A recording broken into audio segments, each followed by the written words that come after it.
Adventure scooter ba ang hanap mo? Astig ang design, malakas ang dating, hitik sa mga features, at pwede sa mga off-road o rough-road. Baka ito ng adventure scooter na to ang para sa'yo.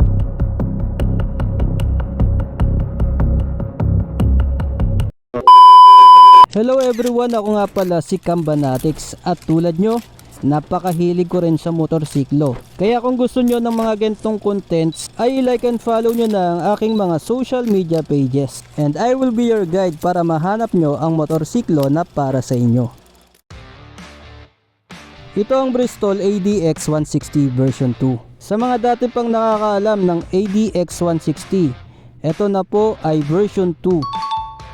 Ito ang mga nagustuhan ko dito sa ADX 160. Una kong nagustuhan dito ay yung kanyang brusco look. Sa pagiging bulky niya, parang big bike siya kung titignan. Unahin natin itong kanyang windscreen. So ito, may windshield siya dahil adventure scooter ito. At adjustable na rin yan. So depende sa inyo kung gusto nyong normal lang o gusto nyong mas mataas. Naka-split headlight na nga itong ADX 160. Siyempre pa mas bulky siya tignan dahil sa kanyang black fairing sa gitna. At naka LED projector lights na. Mas solid ang pukol ng ilaw unlike sa mga ordinary LED headlight lang. Siyempre pa ang kanyang turn signals naka-integrate na sa kanyang headlight. Sa itaas naman ng kanyang turn signals ay nandun yung kanyang daytime running light. Sa front suspension nga naka-inverted fork na. At kulay gold pa yan guys, parang customized na. Sa likod naman ay naka dual shock absorber na rin ito, na meron na rin cylinder. Naka rim set na nga rin ang gulong ng ADX 160. So pwedeng idaan ito sa mga rough road. Hindi basta-basta mabebengkong, unlike sa mga naka mag wheels pa. Syempre pa naka dual sports tire na rin ang mga gulong nito. Naka CST tires nga yan at tubeless na rin. Sa front tire, ito ay may sukat na 110/80/14. Sa rear tire naman ay may sukat ito na 130/70/13. Naka disc brake na rin ang harap at likod na brakes nito. At parehas may ABS o anti-lock braking system. Ito rin ay may naked handlebar. Wide handlebar na rin siya kaya mas komportable sa braso ng rider. Sa left switch, nariyan yung horn, yung turn signals, yung hazard, yung beam switch at yung pass light. Sa right switch naman nariyan yung electric start, switch ng headlight, switch ng TCS at yung switch para naman sa idling stop. At naka TFT display panel na rin. At kompleto na rin ito sa information.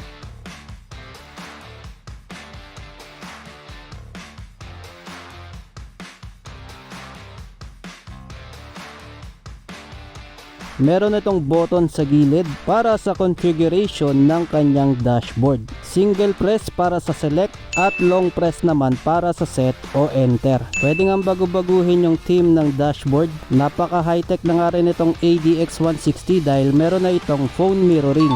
I-scan nyo lang yung QR code para ma-download ang application na Carbit Ride. Sundan ang instructions para ma-connect ang inyong mobile phone sa dashboard. Pwede na kayong mag-navigation gamit ang Carbit Ride at pwede na rin kayong mag-screen mirroring.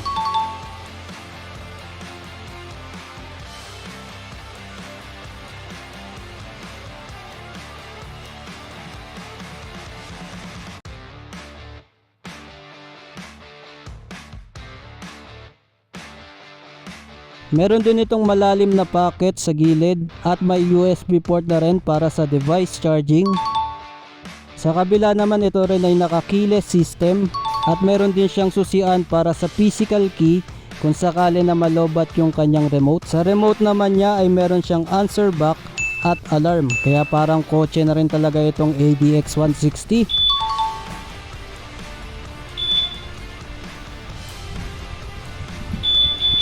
Sa design naman niya sa gitna ay maganda rin yung kanyang silver accent. Meron siyang kulay silver na pa X at yung takip din ng kanyang pocket ay kulay silver din. Pati na rin yung takip ng kanyang fuel tank. Meron din itong malapad na upuan. Naka two-tone seat na nga rin yan guys. Naka upright position kayo dito at meron pa siyang option para sa cruiser. Para kung nangangalay na yung paa nyo sa biyahe ay pwede nyong iunat. Malaki na rin yung capacity ng kanyang underseat storage, kaya mas marami kayong mailalagay na gamit. Bukod doon ay may built-in na rin siya na top box bracket, so hindi nyo na kailangan bumili. Dito sa ADX 160 ay built-in na siya, lalagyan nyo na lang ng top box. Maganda rin yung design ng kanyang pipe, napakalaki tignan. Sa body malinis lang, walang mga decals. Meron lang siya ditong 3D emblem na ADX 160. Dito rin sa gilid ay may design siya na silver fairings na parang sipit. Sporty din yung design ng kanyang rear fender at may ilaw na rin para sa plaka na LED na rin. Pumunta naman tayo sa mga specifications nitong ADX 160 version 2. Sa engine, ito ay single cylinder, single overhead cam, 4-stroke at syempre pa ginawa na rin itong 4 valves. Electronic fuel injection, liquid cooled at may displacement na 160cc. Ang transmission ay CVT at may maximum horsepower na 12 kilowatts at 8,500 RPM at maximum torque na 14 Newton meters at 8,500 RPM. Fuel type nito ay gasoline at may fuel tank capacity na 11 liters at may average consumption na 43 kilometers per liter. Sa dimensions naman itong ADX 160, ito ay may length, width at height na 1,970 by 740 by 1,240 mm. Ang wheelbase ay 1,330 mm, ang dry weight ay 137 kg at ang seat height ay 790 mm. Sa other features naman itong ADX 160, ito ay naka-traction control system na rin para sa safety sa mga panahong maulan o madulas ang kalsada. At may start and stop system na rin ito, na automatic na mamamatay ang makina once na huminto ng 2 to 3 seconds pero gagana ulit once na pinihit ang throttle. So isa yan sa mga features niya para makatipid sa gasolina. Itong Bristol ADX 160 version 2 ay may SRP na 178,800. Pero pag binili nyo ng cash ay may discount siya na 20,000. Bali magiging 158,800 na lang. At available sa mga colors na black, white, red, and silver. Available ito sa lahat ng mga Bristol Motorcycles branches and dealers nationwide. At ayan nga guys, itong Bristol ADX 160 version 2. Paki-like ang video kung nagustuhan nyo itong ADX 160. At muli ay maraming salamat sa inyong panonood. Kita-kits ulit tayo sa mga susunod ko pa na videos.